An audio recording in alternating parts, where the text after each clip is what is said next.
Hello বন্ধুরা, কেমন আছো? আশা করি সবাই ভালো আছো।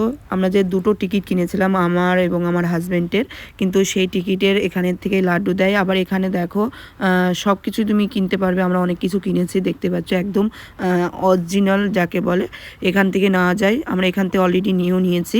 আমার হাজব্যান্ড পেমেন্ট করছে আর আমরা এখানে বসে আছি। আমার মেয়ে খুবই দুষ্টুমি করছে, জুতো খুলে দিচ্ছে, আবার জুতো পরছে, এরকম করছে। তা যেটুকু পারি তোমাদেরকে দেখাবো। তারপর প্রসাদ খাবো। দেখো এখানে প্রসাদ দিচ্ছে, এখানে আমরা প্রসাদ নেওয়ার জন্য বসে আছি। ঠাকুরের প্রসাদ খেতে কার না ভালো লাগে বলো। আমরা অবশ্যই ঠাকুরের প্রসাদ খেয়ে দেখো আমরা রওনা দিয়েছি। আমরা যেখানে হোটেলে ছিলাম সেই হোটেলে আমরা এখন যাব। যাওয়ার পথে দেখো তোমাদের যাতায়াত দেখাচ্ছি। মনে করো এখানকার যে রাস্তাঘাট, গাড়ি ঘোড়া, এসব যাওয়ার পথে যেটুকু পেরেছি তোমাদেরকে একটু দেখিয়ে দিলাম। আর এই দেখো স্টেশনের সামনে আমরা চলে এসেছি। এখানে আমরা এক রাত ছিলাম, আমাদের ব্যাগটা রয়েছে, ওখান থেকে আমরা অন্য জায়গায় যাব।